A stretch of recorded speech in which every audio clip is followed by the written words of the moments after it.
Greetings! As I speak to you today, we're on a Sabbath, which is shortly preceding a winter festival. So some of you may have seen the movie The Lion King. It also was a live show.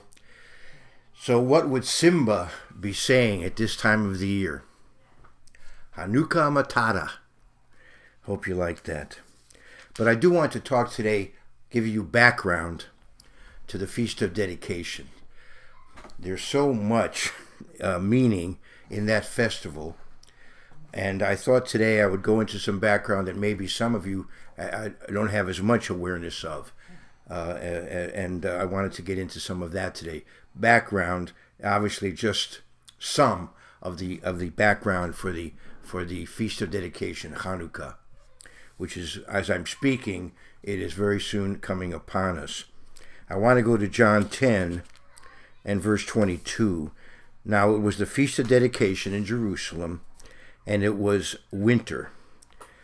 Now that comes around winter time. Precisely, the precise winter is a little bit later this year, but it will be. The feast is going to occur shortly before winter begins, and then because it's an 8-day festival, I guess by the time it's over, winter will have officially arrived.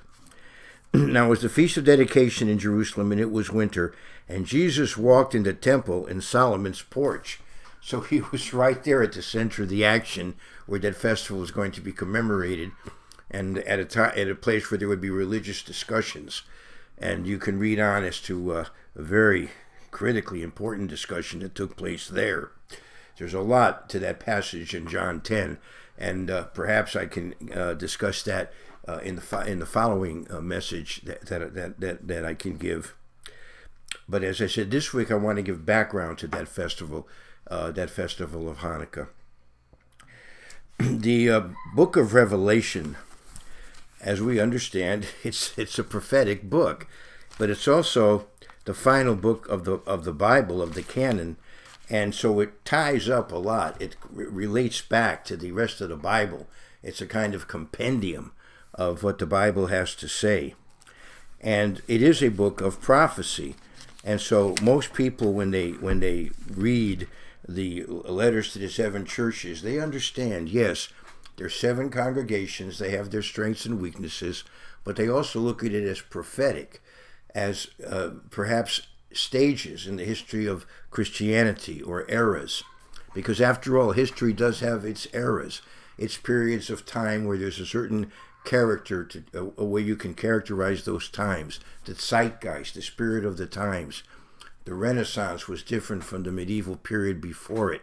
And then the period afterwards of the Reformation, and then the breakthrough of knowledge, the so-called Enlightenment period. And, there have been different periods in history. And if you are living in those periods, you're in a certain time and in a certain place, and you're going to be affected, and your spiritual life is going to be affected. Now, if you were part of that congregation in Ephesus, when the letter was given to the church at Ephesus, that's where you were. So that means you're in the congregation in Ephesus. Here's Jesus' comment on that congregation: deal with it. And if you're in the congregation in the city of Sardis, that's where you are. And pretending to be somewhere else isn't going to help you. What's going to help you is read what he says about that congregation in Sardis, and if the shoe fits, wear it. If, whatever strengths are there, good. Good. Whatever weaknesses are there, try to overcome them. Now, for those of you who are listening to me now, our lifetime, prophetically speaking, this is my view. Prophetically speaking, we're in Laodicea from a spiritual point of view. So what do? Well, we read what Revelation says about it, and we deal with it. We respond. We do it what the book of Revelation tells us to do if we happen to be, found in that particular circumstance. So that's a little bit of how I'm looking at things. But what I want to tell you today is that the book of Revelation not only looks forward, but it also projects backward. It gives us an opportunity to reflect on the history of the ancient church, of the Old Testament church. In effect, these cities, Ephesus, Smyrna, Pergamos, and so on, also reflect back to the history of the Old Testament church. So you see a continuity, which is important to understand. There is a continuity in God's church in a spiritual sense. If we go to, in other words, what I'm going to show you today is that as God dealt with ancient Israel, he dealt with them in effect through 7 stages, 7 periods of history, and it had to do with how the church was governed. You have Moses, Joshua, and the elders, which ties in with the church at Ephesus. We have the period of the judges, which ties in with the church at Smyrna. We have the period of the united monarchy, which ties in with the church at Pergamos. We have the period of divided monarchy, which ties in with the church in Thyatira. We have the period of the church when it had local autonomy in the land of Israel, but yet under the control of the Medo-Persian Empire. That ties in with the church at Sardis. So you could say that the people who lived at the time of Ezra and Nehemiah, spiritually speaking, they were historically sardines. Of course, I'm kidding. Then you have the 6th period, which the period of the Hasmonean dynasty, and that's, of course, where Hanukkah comes in, and what I want to focus on today. And that would tie in with the church in Philadelphia. Then we finally have let me back off on a little bit more on the Hasmoneans. These were priests who eventually ruled as kings. And this was a period when, for at least a brief period in history, Israel once again became an independent state and even a regional power in the Middle East, such as it is today. It is today independent and a regional power in the Middle East as it was back then. But on the other hand, as strong as it is, it's also in a precarious position as it was then.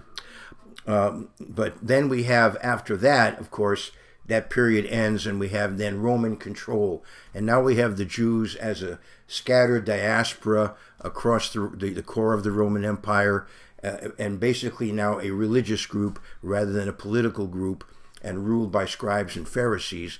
And that was the condition when Jesus Christ, John the Baptist came, and Jesus Christ. That was the Laodicean period of the Old Testament church, when they were ruled by the scribes and Pharisees. Now, I've given you some material to chew on, to dig into, and so I hope and pray that you'll go back and think about the history of the church in Israel and in Judah, and go back and look at those passages in Revelation and see the parallels there. I want to focus today on the church at Philadelphia, the brotherly love. When in my youth I attended a congregation called Ahavat Achim, the synagogue, which is a popular name for synagogues, Ahavat Achim, brotherly love, and so now I'm talking about the Greek equivalent of that and the church at Philadelphia. But I want to go to, I won't turn there today, but I'll go to Exodus 25. Excuse me, and there you have the 7-branched candelabra, which was an important factor in the temple worship. Originally the tabernacle in the temple, and we had the light that was supposed to be kept lit, and the priests had the responsibility to keep those lights lit. And of course, the fuel would have been olive oil, and of course, olive oil is a symbol of prosperity, and it is symbolic, of course, of the Spirit of God. And olive oil was used to anoint the high priest. It was used to anoint the kings. Jesus Christ came to the Garden of Gethsemane to pray. Gethsemane is really an olive oil press. That's what the meaning of Gethsemane is, and it's at the foot of the Mount of Olives. And so when he left this earth, he left from the Mount of Olives, and he plans to return there. The church is compared to an olive tree. On and on we could go with that. So it was symbolic of the church that menorah in the temple. It was symbolic of the church, and it had 7 lamps, and yet it came from one stem, because the church anciently was based in one ethnic group. The church was based in Israel. Now later on, the northern tribes were lost, so then the church was focused in the people, in the Jewish people, and that was the case, of course, in the from the time of the 5th era and the 6th era and the 7th era of the Old Testament church. It was focused among the Jews, and of course Jesus Christ, being Jewish, he of course kept the festival of Hanukkah, as a good Jew should, and of course people of Jewish descent should follow his example and continue to keep the festival of Hanukkah. For those who are not of that background, it is not a requirement for non-Jews, but if non-Jews feel that they want to identify with the history of the ancient church and they want to celebrate Hanukkah, I would say, the more the merrier, but it's not necessarily a requirement. However, there are lessons to be learned from the history of the festival. So even if non-Jewish Christians are not necessarily celebrating the festival, when it comes around from year to year, you hear about it, you read about it, and it'd be good for all of us to focus on some of the lessons from that history. It's also critically important for an understanding of prophecy. And I'll say more about that as the time allows. It's very important to study the history around Hanukkah because it is prophetic of what is yet to come right before the second coming of Jesus Christ, the prelude to the period of tribulation. And as I said, I hope to have a little more time to talk about that. Now, if you go to Revelation, the first chapter, there you have 7 separate candlesticks, because the Church of God in the New Testament is not focused in one ethnic group. Those who are part of the church that Jesus Christ established are based initially in the biblical land of Israel, and then it spreads to what is today Greece and Turkey, and then to Armenia, then to the Balkans, then to the Alpine regions, and then over to the UK and the eastern seaboard of North America, and then expanding throughout North America, and then of course with pockets here and there around the world.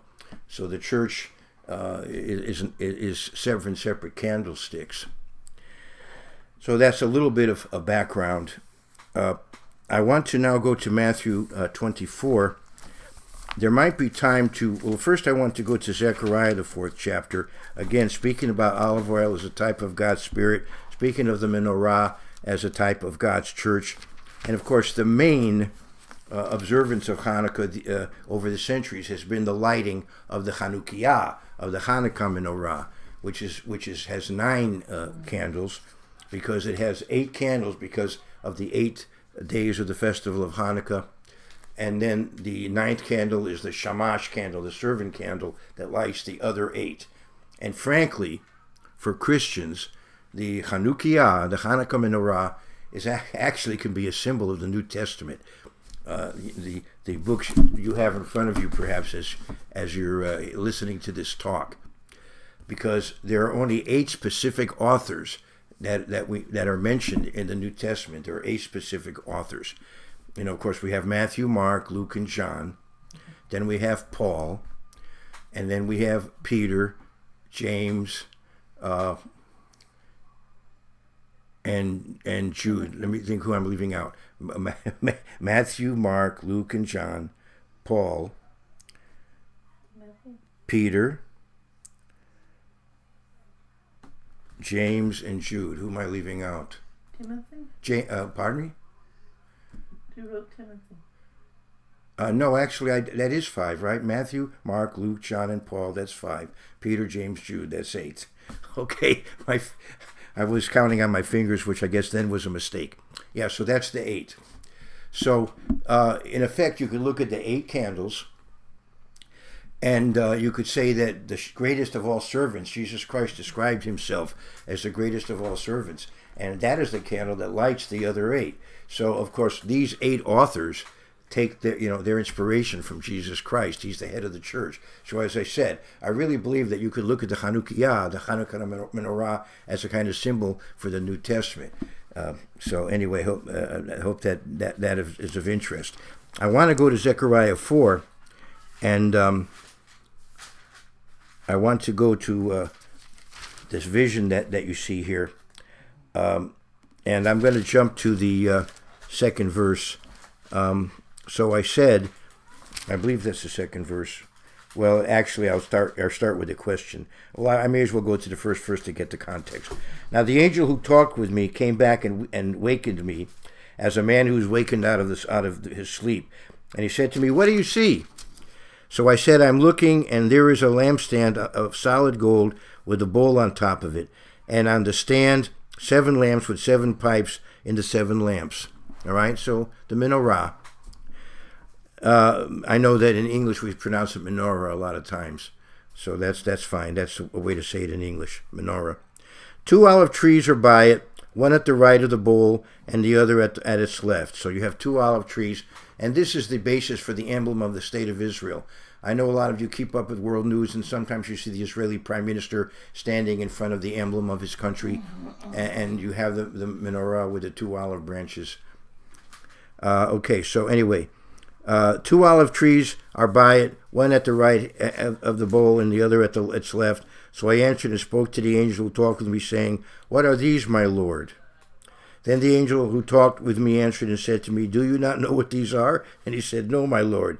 So he answered and said to me, "This is the word of the Eternal to Zerubbabel, not by might, not by power, but by my Spirit, says the Lord of hosts."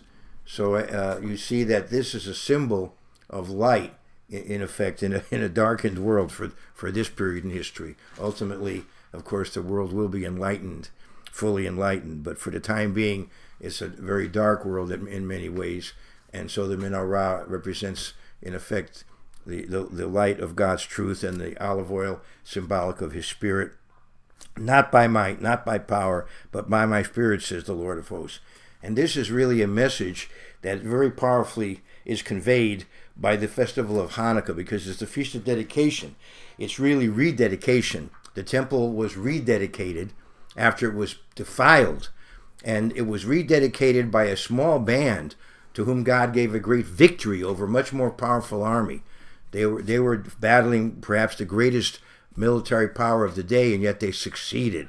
And so it had to do with God intervening on their behalf, and the victory of the Maccabees, and those priests who led a rebellion against the tyrant Antiochus, and were able to then have victory and rededicate the temple.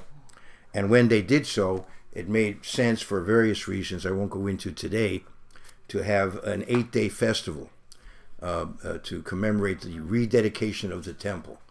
There were various factors involved in that, and why they chose to do that. But that 8-day festival, it became then a fixed tradition among the Jews, the festival of Hanukkah, and the lighting of lights was connected with it, because of course they had to relight the menorah in the temple, and that was a very important function of the priests. But also, this much I'll say, the Festival of Tabernacles was a kind of shadow, or a PS, or a festival that was in effect looking back on the Festival of Tabernacles and the 8th day of Sacred Assembly. Obviously, they weren't able to properly keep those festivals during the time they were battling against Antiochus. So this 8-day festival of Hanukkah was kind of, let's say, a poor man's Feast of Tabernacles and 8th day of Sacred Assembly. And during those days, the Festival of Tabernacles was commemorated with the lighting of torches, and with the lighting of the menorah in the temple, and with torchlight parades. And it was a memorial of the pillar of fire that guided the Israelites by night in their wilderness journey. Remember, the Festival of Tabernacles is done, look at Leviticus 23 at the end of that chapter. It's done to remind us of the wanderings of the of Israel in the wilderness, when God guided them by a cloud by night, by day rather, and a pillar of fire by night. And so during that festival, the Jews would have torchlight parades, and they would remember how God guided them through the wilderness with a pillar of fire by night. So obviously, during the cold days of December and the rainy season, you don't go out and build booths and live in them. But one way you can have a sort of mini Feast of Tabernacles is by lighting of lights. And so Hanukkah became, as Josephus calls it, the Festival of Lights. So anyway, let's go down to verse 11 of Zechariah 4. Then I answered and said to him, what are these 2 olive trees at the right hand of the lampstand and at its left? And I further answered and said to him, what are these 2 olive branches that drip into the receptacles of the 2 gold pipes from which the golden oil drains? So evidently the oil went from the trees to the pipes to light the menorah. Then he answered and said, do you not know what these are? And I said, no, my Lord. So he said, these are the 2 anointed ones who stand beside the Lord of the whole earth. So God had set apart these people to be, in effect, 2 witnesses. And so we have, at that time in history, of course, Zechariah and Haggai, and then the ones who actually organize the dedication of that second temple were Joshua the high priest and Zerubbabel the secular ruler, a descendant of David, but not king. So we had the 2 witnesses, in effect, Joshua and Zerubbabel. And now that projects forward into the future. There's a relationship between the symbolism of Hanukkah and what we read about. The Jews do read that scripture, Zechariah 4:6, during that time of the year. There's a projection into the future, as you'll see in the book of Revelation. I'm going to go to Revelation 11. I've talked about Revelation already, and I want to go back to Revelation, the Apocalypse. I want to go back to the 11th chapter and verse 3 of Revelation. And you know where I'm going, of course. God says, and I will give power to my 2 witnesses, and they will prophesy 1,260 days in sackcloth, so 3.5 prophetic years. These are the 2 olive trees and the 2 lampstands standing before the God of the earth. So you see that the symbolism of Zechariah 4 points forward to the 2 witnesses. And the 2 witnesses are going to be there in response to the antitype of what happened during Hanukkah. What touched off the rebellion against Antiochus was the abomination of desolation. And that was a type of what will yet occur. I'm going to briefly go to Daniel 11. I want to go to specifically what Antiochus was prophesied to do. Now, if you go to Daniel 8, you'll see the prophecy of pointing to Hanukkah. Hanukkah is not mentioned in the Old Testament. The specific mention of that festival is in the New Testament, but it is prophesied in the Old Testament in the 8th chapter of Daniel. We have there a prophecy of 1,150 days. 47 days the sacrifices were not allowed. And then an abominable sacrifice was made, an idol of Zeus, probably resembling Antiochus, and a pig sacrificed, the abomination of desolation. And then 1,103 days later, the Jews, on the same day that abomination occurred, Kislev 25, they purified the temple. They rededicated the temple, and so it went from December 6th, 167 BC to December 14th of 164 BC. So 1,103 days plus the 47 when sacrifices were not allowed. So altogether 1,150 morning and evening and morning sacrifices were the period of time for that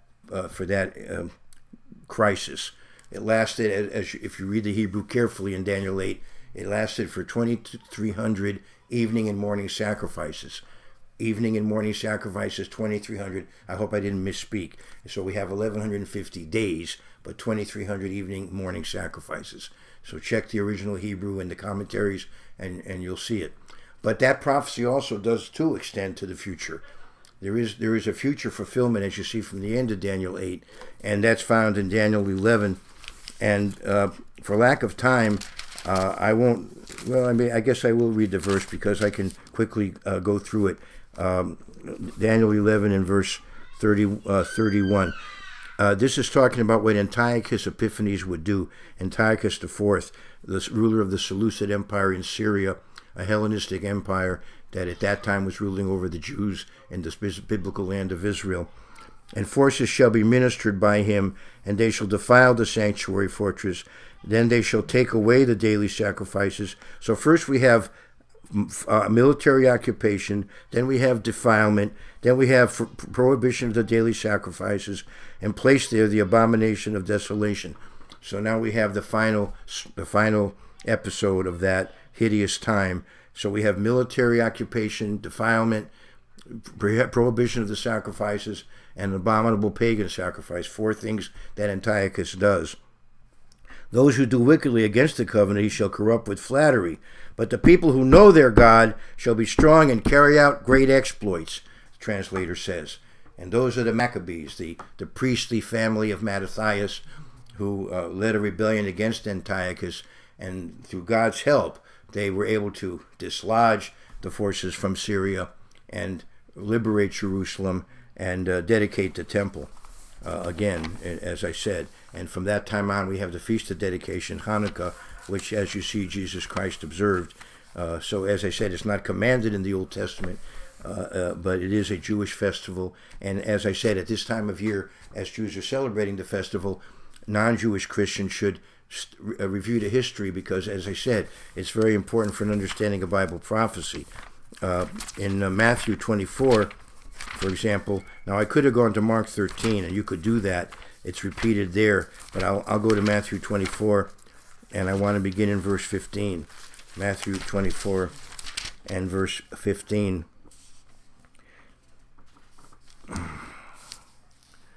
I'm 25, I'm sorry. All right, let's go now to 24. All right, Matthew 24, verse 15. Therefore, excuse me. Therefore, when you see the abomination of desolation spoken of by Daniel the prophet standing in the holy place, whoever reads, let him understand. Then let those who are in Judea flee to the mountains. Now that's what happened back then, but it was done at a bad time to flee. It was done in the winter, when it's chilly, when it's rainy. Not a good time to flee, right?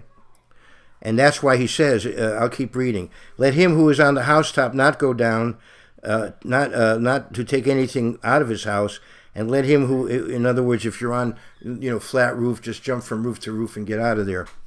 Then let him who is in the field not go back to get his clothes. But woe to those who are pregnant and to those who are nursing babies in those days. And pray that your flight may not be in winter. Oh, it was in winter then. But this time it won't be in winter because we're praying it won't be in winter. So for some of us it will be in the spring. For others it will be in the autumn. But if we pray, it won't be in winter.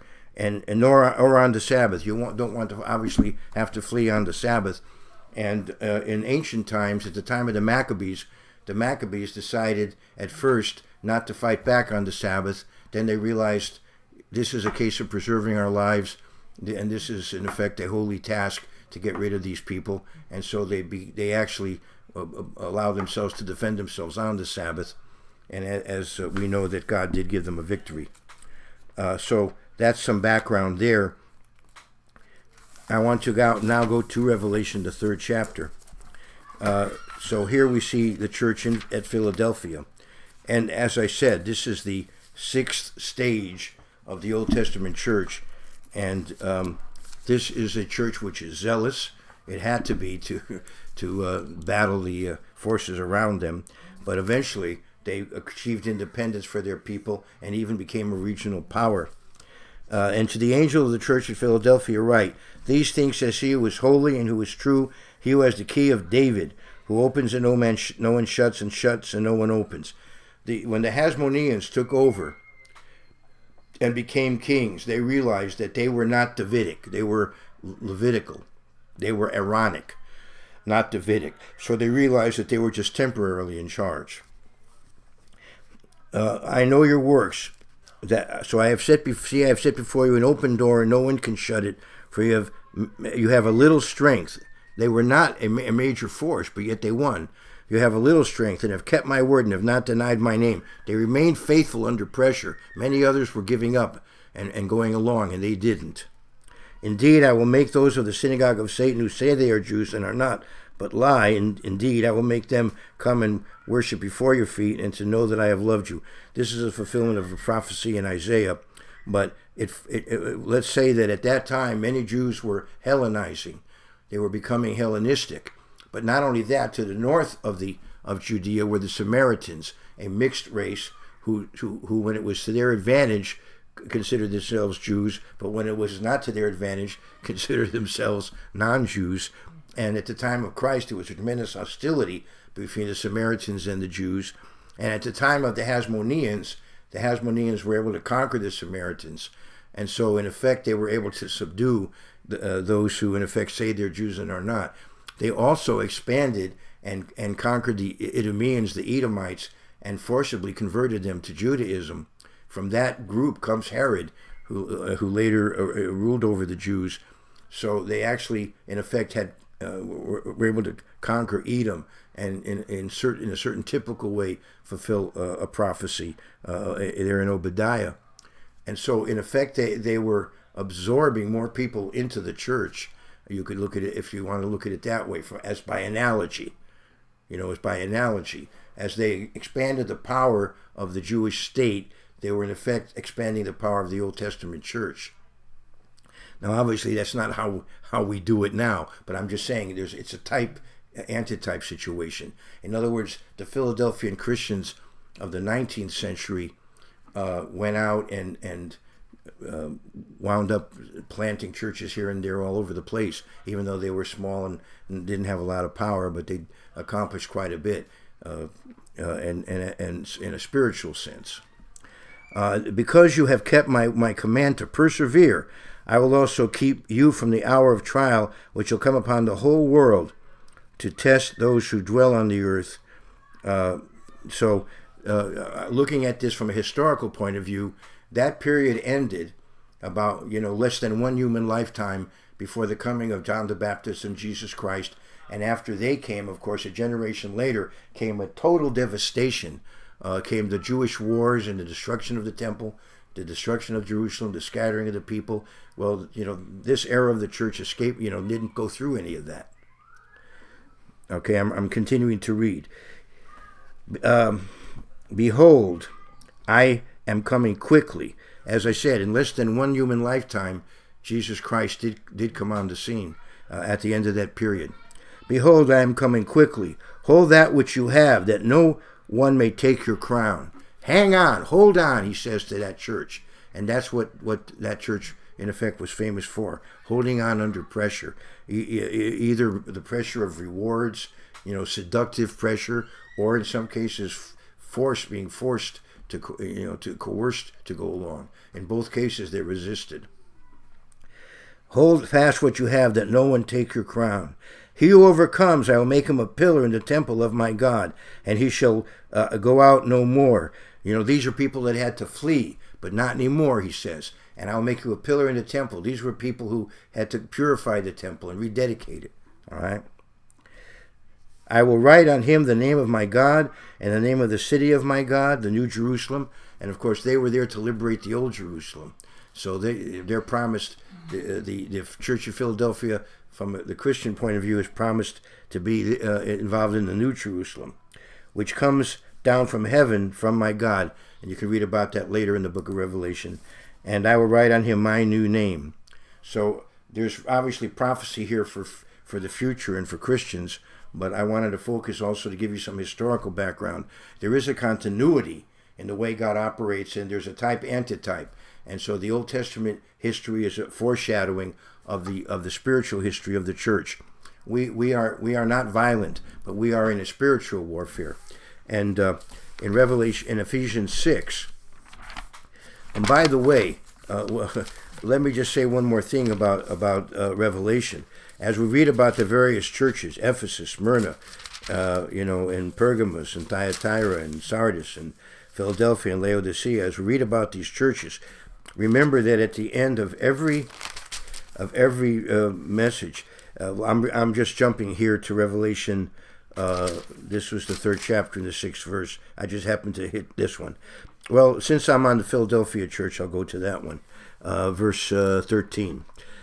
Revelation 3:13. He who has an ear, let him hear what the Spirit says to the churches. So we need to pay attention to every one of these. It's all in the Bible, it's all in the canon, and we need to pay attention to every one of these. So what can we learn briefly from this Maccabean period? A lot of things, but one point I wanted to bring out is that you see that the Maccabees had a little strength, but yet they were mighty, as we say in Spanish, no somos muchos, pero somos machos, right? We're not many, but we're mighty, because we have guiding and directing us. We have Jesus Christ. We have guiding and directing us, the omnipotent, omniscient, omnipresent, omnibeneficent, eternal God. And so we have God's might guiding and directing us. And in Luke, the 12th chapter, we're encouraged that even though we're a minority in the world, ultimately we'll be kings and priests and judges under Jesus Christ. Luke 12 and verse 32, he tells us, Luke 12 and verse 32,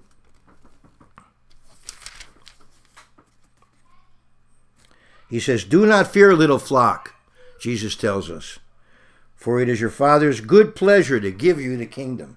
So even though committed Christians are a minority in this world, we can take inspiration from the Maccabees.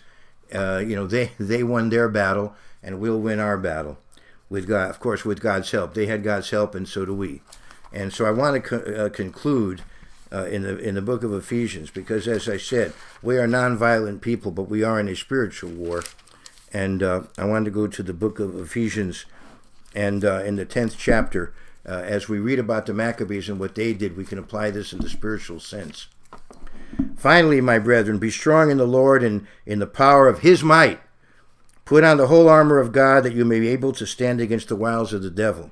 For we do not wrestle against flesh and blood, but against the principalities, against powers, against the rulers of the darkness of this age, against spiritual hosts of wickedness in the heavenly places."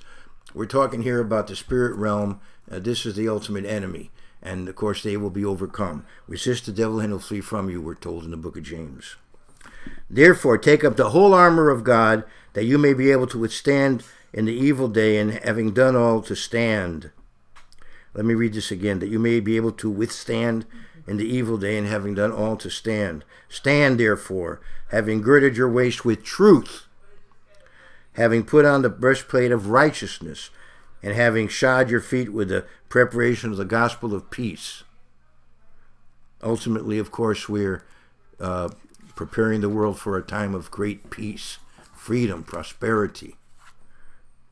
"Above all, taking the shield of faith, with which you will be able to quench all the fiery darts of the wicked one, and take the helmet of salvation and the sword of the Spirit, which is the word of God."